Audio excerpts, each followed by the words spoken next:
All right, good morning. Good morning, almost, still morning yet. Thank you to Ed, Nancy, Jim for letting me speak today.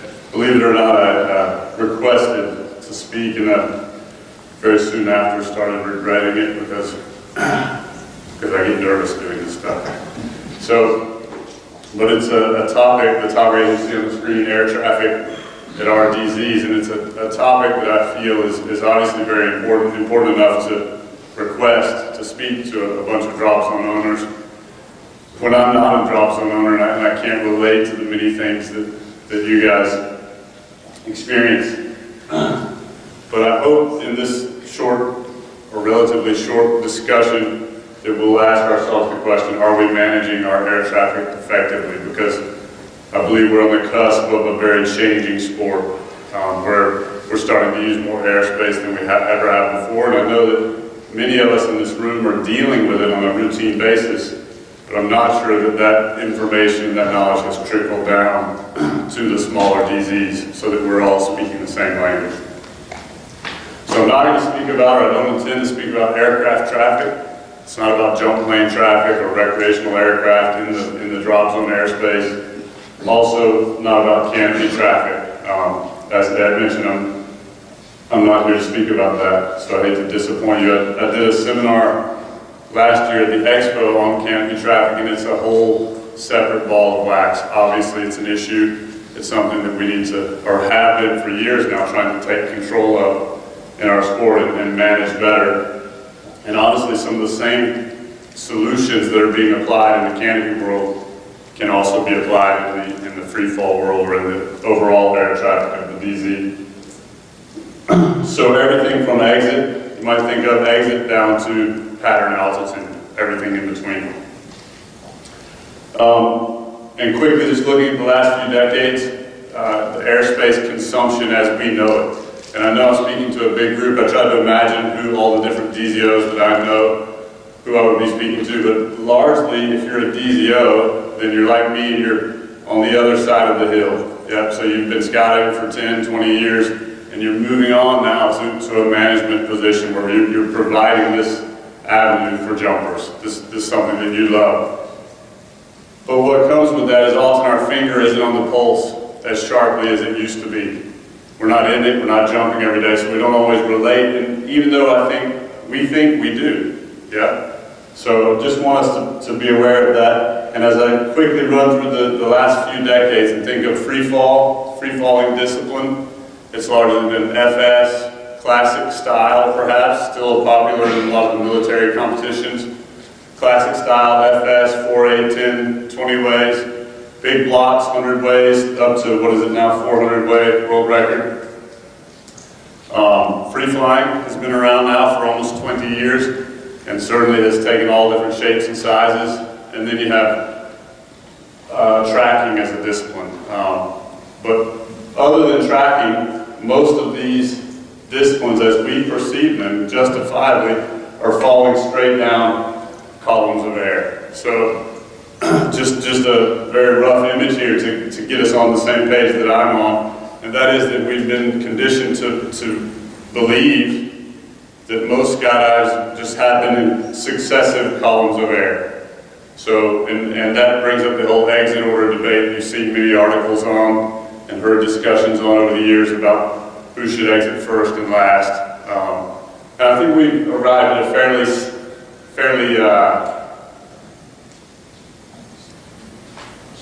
fairly common or agreed upon SOP in that regard, meaning without getting into that discussion, that like the bigger groups exit before the smaller groups, the faster falling groups, or maybe it's different in different DZs, right? But the slower falling groups exit before the faster falling groups. And that's the generally agreed upon principle, with the trump card being perhaps deployment altitude. So if you're opening high, you get out in the back of the plane. If you're opening low, super low, Scotty Carbone, he's not in here anymore, then you get out in the front of the plane. So that's skydiving as we've known it. And then I just wanted to quickly touch on skydiving as it is starting to happen today, and maybe bring up some of the new disciplines so we can think about that in relation to airspace consumption. And if I think quickly, if I think about free fall, in the last 5 years, there's been such an evolution, and probably because of tunnels that came around in the late 90s. I think it was the Orlando tunnel, 97 or so. And now we're seeing a huge proliferation of tunnels all blanketing the globe, pretty much. And the skill level is starting to catch up. So the baseline skill level around the world is higher than you and I realize it is. With that evolution, we're seeing these new disciplines, and perhaps the biggest discipline, and almost what I was thought of making a topic of this conversation, is the new discipline of angle flying, or tracking. And you might have referred to as tracing, or Almanati, whatever the name. The point is that now jumpers, on a routine basis, in groups of all sizes, are consuming the airspace in a much greater way. And I think it's time that we add that to the equation. So the image that comes, and let me just say that I don't even know the right words, I can't overemphasize the level of proficiency that these tracking groups are bringing to the table. So now you're having groups of 5, 10, 20, 30 jumpers all staying together, very close, very tight, changing angles, changing directions, changing speeds throughout, and get this, staying together, staying in tight proximity the whole time. I don't even have an image for it. The image that comes to my mind is a flock of birds, and this is a really poor image of that. If you think of like the cave swallows, the V-tail swallows, or if you think of, I looked it up the other day for this photo, there's a group of birds, I think they're called starlings, maybe English bird, and they fly, I mean, they're like a swarm of bees, they're so tight, right? And that's probably a little bit of an exaggeration of what's happening in the tracking world, but it's certainly where we're headed, and we're certainly very quickly moving in that direction. So probably a more accurate picture is this, and this was taken this month in Eloy, so this is a very relevant, very current skydive. In fact, somebody out there might see themselves on here. Rook. But this is very accurate, and I'm going to keep talking. I'm going to leave this up for a few minutes and just talk through some other things. But while you're looking at it, just pay attention to the horizon, for example, and the angle at which these guys are flying, because it's not just a flat track.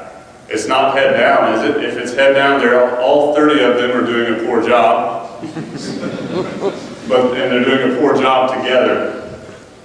So a big part of this whole presentation to me is that we're seeing a paradigm shift. And we can either get ahead of it, we can choose to get ahead of it now and start planning and talking and setting guidelines, or we can lag behind and wait for accidents to start happening. That's it. That's the end of my presentation. Yeah, so I just made the note here that we're no longer following. And that's how I started thinking of it for the rest of the presentation, really, is that now it's more about, we have falling groups of using the airspace in a falling manner. And that's largely what skydiving has been for 30 years, right? Free falling. And now we have groups that are using it in a flying manner, so actually flying through the sky. And it's a little bit more than free flying. In fact, it's a completely new discipline, as I mentioned. And then just a good example, I think, or an example, it's not necessarily a good one, but a proficient angle flyer or a proficient tracker these days might aim to stay in the air for 90 seconds or more. And that's pretty much equivalent to an intermediate wingsuiter, I think. I mean, I can remember when I was wingsuiting that if I could get a minute and a half, I was pretty happy. And I know that segues perfectly into the wingsuiting discipline because it also has evolved very quickly. And now, I know we've all seen it, but wingsuiting has just taken off to the moon, and now we're flying for tremendous amounts of hang time, tremendous amounts of space, and still hanging off to DZ. How's that? Yeah. So, and there's a video, just a little side note, there's a video called Dreamlines 4. It's by Robert Pechnik, or he had it made. You guys remember Robert? He started the Birdman suit with Yari back in the mid-90s, and he just made a very high-quality or had a very high quality video made of proximity flight, and it's unlike any that you've seen on the internet. It's in the Swiss Alps, but it's with helicopter cams and everything else, and it truly embodies the human flight and where we're going, and it shows that we're becoming little airplanes. I mean, we're little jets flying through the sky. And it also shows that we're really just falling in a very, very controlled way. But at the end of the day, we're moving through space.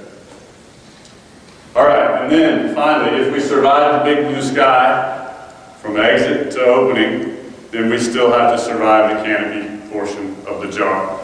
Separate seminar, separate discussion, but I do want to just touch on some of the new disciplines. Obviously, there's swooping.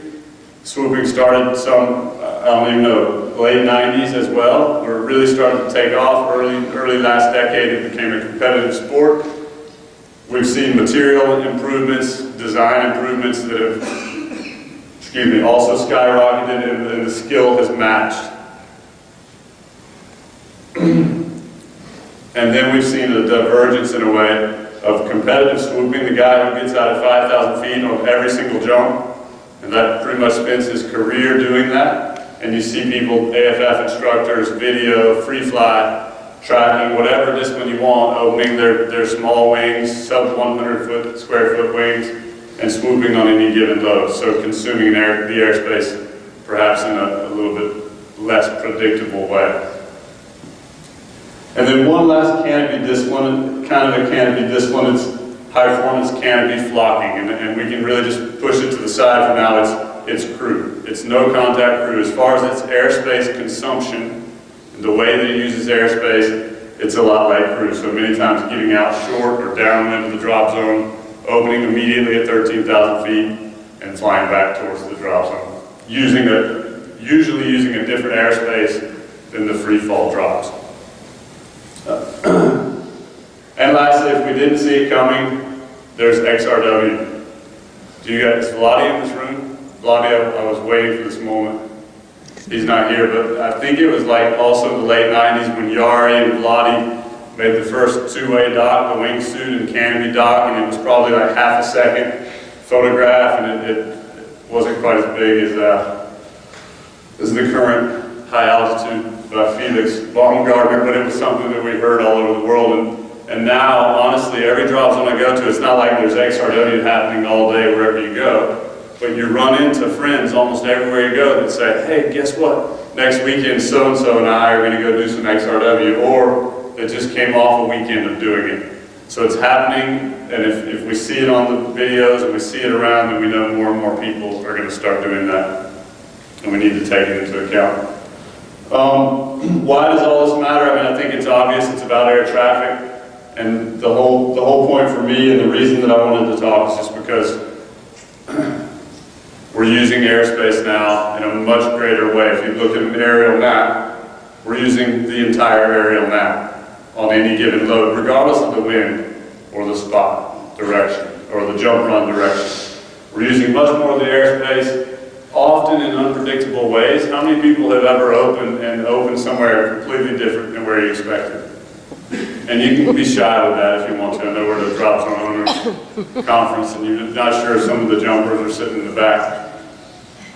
But at the end of the day, I mean, I've had two in the last 6 months that I can think of, where I opened and it either got disoriented or engrossed in the jump, or trusted the person I was following, and also just don't have the ability to do this new discipline of tracking or angle flying, and opened and was completely in a different place. Couldn't even figure out where I was initially. Other times, upline a flight underneath another group because of clouds or whatever. So I think we can all relate. And I just wanted to say that if we don't get ahead of the curve, and start talking now, start coming up with solutions and guidelines, then we're going to see accidents happen.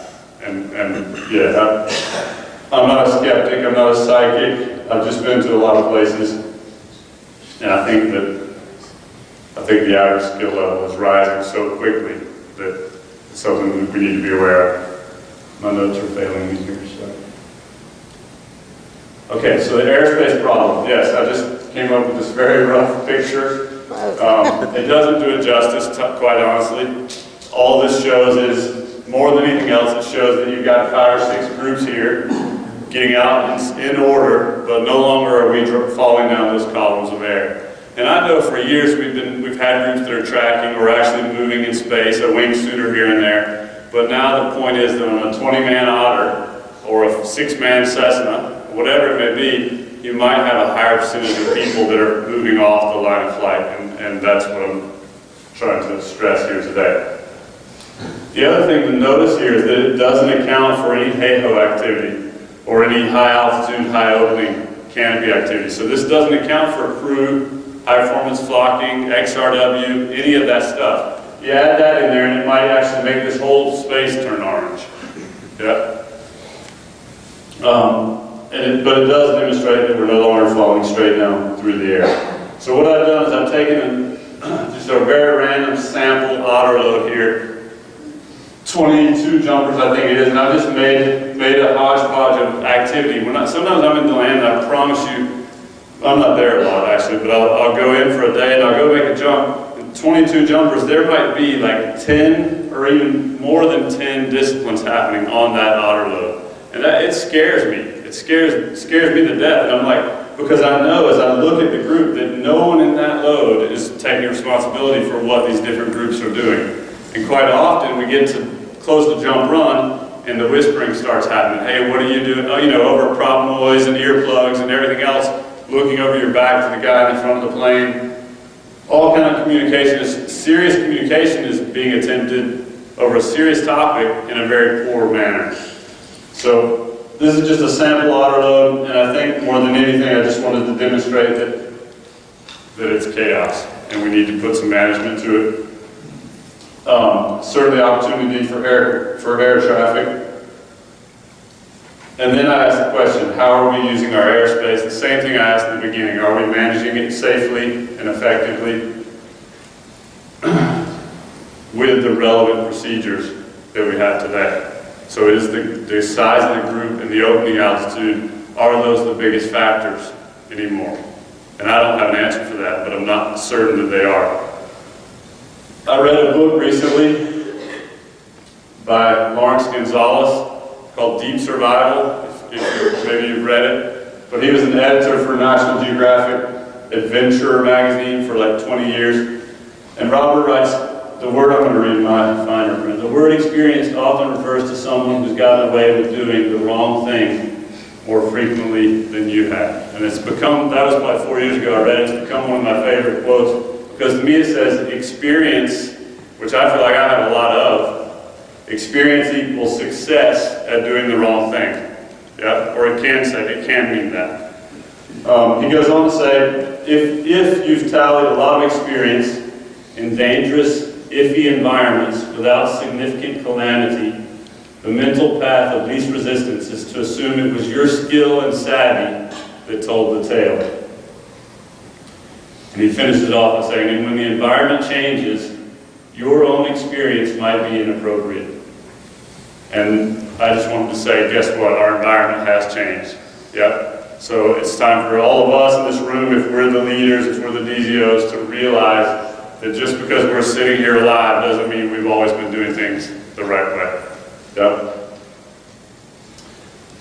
So who does it affect? Like, that was the next line of thought for me, was I'm going to say this, side note, you ever try to imagine who you're going to be talking to so you're not too distracted when you see Melanie or when you see faces and you're like, this is causing me to brain lock. The same thing for me is I just imagine who I'd be talking to, and I imagine that a lot of you own Cessna DZs, 4-person aircraft, not turbine aircraft. And if that's the case, it's very easy to sit there and feel exempt from a lot of these things. And that would be my next question. Am I, as a Cessna DZO, am I exempt? Hopefully, all of us have had a chance in our skydiving careers to get around to some of the bigger DZs and realize that none of us are exempt. Because sooner or later, our jumpers are going to want to go there and there and there and do these things. And that even though your jumpers are a small fish in a small pond, I can tell you firsthand that a lot of the big ponds have small fish too, yeah? So just like I told you that DeLand otter load, 22 people just single file, like lemmings getting on the plane, are expecting that, wow, we're in a big pond, they know what they're doing here. They know how things run, they've got it under control. And that's not always the case. At the Cessna DZs, it only takes one occurrence. So it only takes the random wingsuiter, the free flyer, the guy who's trying to learn to fly on his head. He's solo, he has no relative perspective. I don't know if you remember what that's like, or if you've ever tried it, but the horizon isn't the best perspective for trying to keep on your head. And you may not realize it, but you're drifting and covering a lot of ground. So before you know it, you get open under a tandem or under a free fall group, and bad things happen. So if we're going to stay lucky, as Lawrence Gonzalez said, if we're going to stay lucky, my big conclusion is that we need to start communicating. We need to start speaking the same language in all the ponds, the big ponds and the small ponds, and not feel exempt. Blah, blah, blah, blah, blah, blah, blah. So basically all these disciplines are here to stay. We need to address the airspace, yeah? And then I want to tell you a quick little side note story that in preparing for this presentation, have I been talking for 30 minutes? Really? No. In preparing for this presentation, I went to Sebastian. They were having a flight camp a few weeks ago. And the flight camp is becoming more popular. They've had it in Sebastian a couple of times. Eloy, that picture I showed you, I think this summer in Montreal. And it's angle flying, mostly. And it's groups of angle flyers. There were over 100 people registered, but there were 12 organizers from all over the world.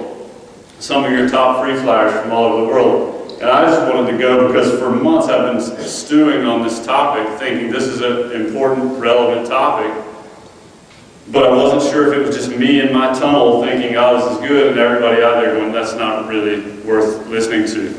So I went there mainly for that validation, but also to hopefully hear some of their problems and solutions. And that's what I did. First of all, at the end of a long, hot day with beer in hand and jumpsuits still on, these guys volunteered to stay in a room with me for over an hour. So that immediately validated the topic, along with the fact that they would never shut up and let me talk, which is kind of what I wanted anyway. But the next thing is I came away with some solutions, or not solutions, but some suggestions.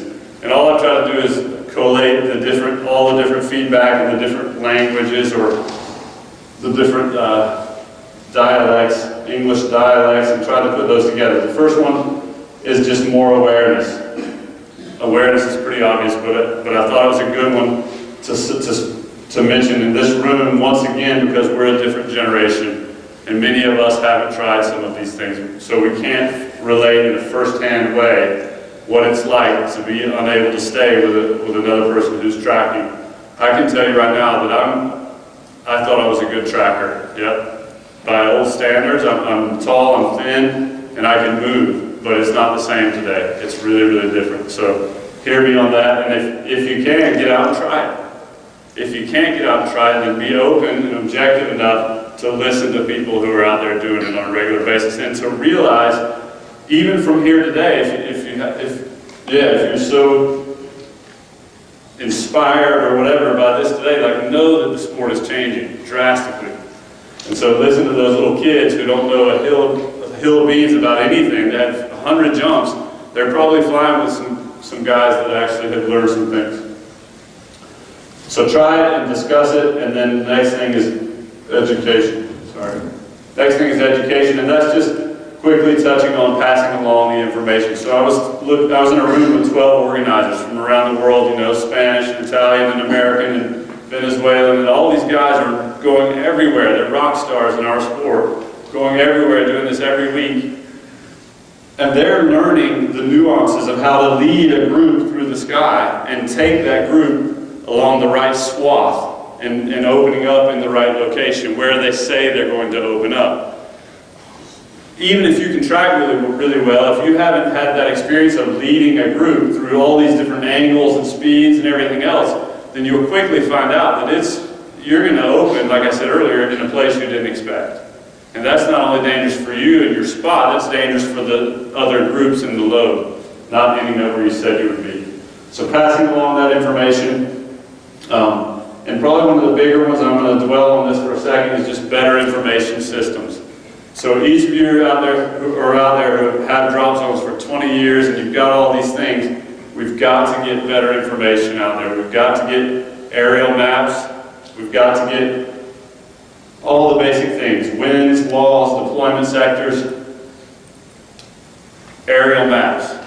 Let's just go back to that. Aerial map just shows not only where the big landmarks are, but it needs to be up to date. I've seen so many maps where people are like, oh yeah, well that field isn't there anymore. It's a neighborhood, you know, or well now there's a pond there that they've made, or now there's a big highway with power lines, those kinds of things. So up-to-date aerial maps. Some of you are laughing. And then a lot of times the aerial, it's on the back of the bathroom wall or somewhere less conspicuous. It's not there for you to see. And if they do have an up-to-date aerial map and it's not there, you have to go ask Manifest for it, and it's in a drawer if you should so care to find out what's up, what the ground looks like from above. When we were falling straight down columns of air, it was less of an issue, but now it's becoming more of an issue. Winds. For 5 years now, winds have been a big topic for canopy flying, but now as we can traverse the sky and open in any sector, aren't winds more important for everyone? Don't we need to know what the layers are all the way down? Again, I've seen mixed results with that. People, some drop zones posting them in the boarding area, some you have to ask to get the information. Nowadays we all have iPhones. You can probably find an app that has it. I use an app for it. I'm not going to tell you what it is. Walls. We use a great thing in DeLand, because DeLand, as big as it is, it's a very congested airport, and we do a lot of high altitude canopy work. So we coordinate with the pilot, the drop zone management, Manifest, and Flight 1, and we have big imaginary walls on the maps. So depending on the spot and the free fall jump run, the pilot knows where that wall is, and we've actually made it a double wall. So there's a buffer zone there for error. But the free fall spot stays to one side, the canopies stay to another. And that's a new responsibility of the leader of some of these canopy jumps. Deployment sectors is, to me, one of the biggest suggestions that came from that meeting. And that is, like I had the little orange, the slide of the flight paths of the different groups, and it wasn't indicated as well, but having like deployment sectors. So yeah, I mean, there's so many different combinations or possibilities, but designating areas where different groups are going to fly to and where they're going to open. And then holding jumpers responsible for taking their groups there. And then lastly, in the better information systems, we just need adaptability. All of us here to start, my note to myself is to start thinking of it as faller flyer, faller flyer, faller flyer. Those are the bigger categories that help me to separate how we should organize our loads. We need to be able to trust that the load organizer has all of this information that I just described, and that he is able to take us to that deployment sector in an accurate way. Okay, lastly, two more. Improved communication, and that's mostly about terminology. So if you're free flying, free fly. If you're tracking, track. But right now, because the tracking discipline or the angle flying is becoming a new discipline, then you often get jumpers on those that say, hey, I'm free flying, and they're fully intending on tracking through the sky. Or the other way around, they're tracking and they call it free flying. So it's a matter of communication between the groups as well, that we're speaking the same language. And include the pilot. I think that's the last one. No, include the pilot. So let's get the pilot involved. Dave, you guys know Dave Schwartz. He flies for Root, and he's down in Sebastian a lot. He joined us on this meeting, and he listened mostly, but he had some really good points about pilot things. But it's very important to include the pilot so the pilot knows what we're doing. I have a quick side note. How am I on time? Good. I have a quick side note recently, and I wasn't going to tell this if I didn't have time, and I don't know if I do, but I was doing a two-way tracking jump recently in DeLand, and this is about having the pilot involved. And we knew which way the jump run was to be, and the winds were to the southeast, which is like, if you land off there, you're going to land somewhere really bad, you know, like in the forest or the highway or something. So we had planned to get out, track offline of flight, and then downwind of jump run back toward the airport. Well, the next two-way right behind us was tracking, getting out, offline of flight, and upwind, further out over those woods. Without getting into details, we experienced clouds in the plane. So he had to circle for 10 minutes or so, and several times he turned the red light on as if he was setting up for jump run in a completely different direction than what we had planned. And it was a big deal actually, because we were like red lights on, and we start scrambling for a new plan on jump run. You know, like, okay, we're gonna go out and then go up. You goes out and goes back, and it got all chaotic, and then the light went off. And it was like, oh, shit. Okay, and you can bet the other 15 jumpers on the plane are all looking at us like, oh God, they don't even know what they're doing. Are they gonna be under us? You know, how's the airspace gonna be? Well, we went around, the red light came back on, and now we're pointed in a third direction. And so immediately we start scrambling for what are we going to do. And all the while I'm kind of thinking of this seminar actually, because it's coming up, and I'm like, this is perfect. This is exactly what I'm talking about. Anyway, I don't have an ending to that, except to say we've got to get the pilots involved. The pilots have to be speaking the same language and have to be involved in this bigger system.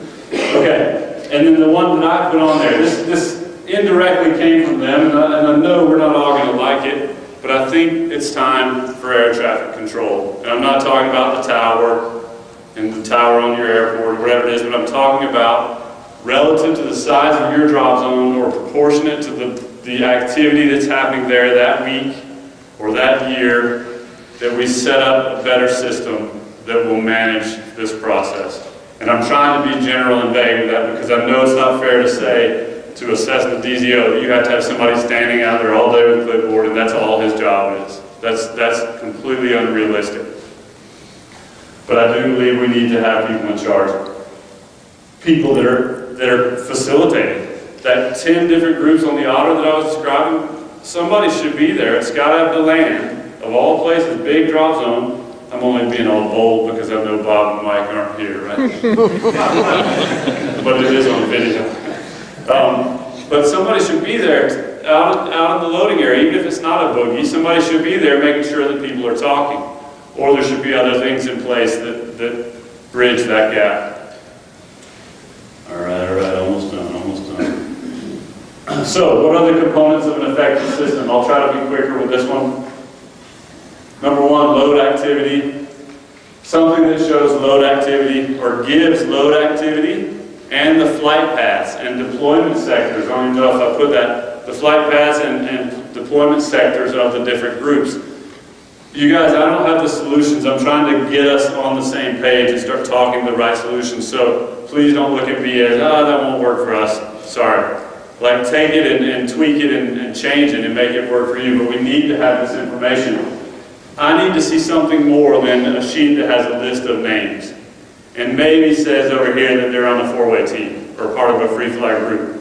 I need to know a little bit more so that we're thinking this group's going here, this group's going here, this group's going down. Yeah? Also, we need to have environment. These are things I've already touched on, but we need to have DZ constraints, no-fly zones, all of this on the aerial photograph. It needs to be there. And I can think of examples. I mean, I know in Paris, man, they have a beautiful map, and it's inviting. It's awesome. Like, and Eloy is doing the same thing at the boarding area. They have all of this information that I'm about to go over. So they're kind of setting the trend and have been doing it. But we all need to do it. And that's how I think of it. It needs to strike curiosity in the jumpers. So if I don't care what the winds are, though it's a no-wind day, there's 3 groups in the plane, I could care less. But I walk by this thing, I should be like, I wonder what this is. Like, it's got colored areas. You don't fly here, you do fly here. We expect you to land here. All of that stuff should tell you the winds. You should want to find out the winds, even though you don't need them. Talk too much. And then weather. Just talk about it. Winds, uppers, lowers, and middles, I'm calling them. But everything in between, right? There's so many different places to get the winds. And then communication with the jump pilots. I've already talked about that. So, quickly, some questions that I would ask myself if I were you. And these are also very high level. But number one, am I using some form of air traffic control? That's what I would walk away with now. Is what am I doing to provide this information? Or what am I doing to strike curiosity in my jumpers and maybe help educate them and get them involved now, get them interested? If not, how can I implement such a system? If yes, how can I improve my system? And then I think last I have, are all jumpers, load organizers, and jump pilots aware of the system? Same thing, try to invite curiosity, encourage, now I'm reading. I just encourage you guys to do it better. So take what you've got and make it better. I don't know if you can do that in Paris, it's fantastic, I love it. But the minute you start thinking you can't do it better is when it starts leveling off, right? All right, I've taken that same sample otter load and I just organized it. So now I'm thinking more, instead about group size, I'm thinking about flying, falling, flying, falling, falling, falling, falling. So these groups, there could be a million scenarios, right? And I've just thrown one up there, very random, same one we looked at earlier. And I've just put it in order and it's going to look something like this. Again, very generic, very first look at this kind of stuff. But basically, the first group got out of the plane, flew off line of flight and then upwind. Second group fell straight down, off line of flight, and then down, down, down, down. And there's no problem with 4 successive groups getting out that are falling straight down. But what it made me say, immediately I looked at that and I said, you know what, if I think just a little bit differently, I could change the order such that the first group out is falling, and then flying, falling, just alternate, and it would shift one layer of insulation between the groups. So you'll see, you'd have 3 falling straight down instead of 4 at the end. Blah, blah, blah, blah, blah. All right, so it looks like this. And all that's done is just put a little bit more insulation in the space. So you have falling, flying, and then 3, instead of 4, you have 3 successive groups falling. Yep. Okay, in conclusion, you guys, I'm going to read. Skydiving is evolving at an exponential pace. Duh. We're no longer falling straight down. We're traveling across the sky. We're starting to fly. We're almost flying. We landed a wingsuit last year, right? As a result, airspace requirements are increasing drastically, and we're becoming more like aircraft. And that was what I used to say in the canopy, because that's a big part of the seminar. Like, don't even get me started, but it's just crazy the chaos that happens in the landing area, right? Well, it's the same now in the sky. We're all over the place. From the exit to the landing, we are all over the sky, and yet it's just free range. It's just free range. Do what you want to do and get there safely. Our technology and our skills have far surpassed our traffic regulations. And then the last 2 things, every jumper should have the opportunity for a controlled deployment. That's what we're trying to set up with air traffic, right? With air traffic control. And finally, every jumper with a good canopy should live to see another day. Thank you.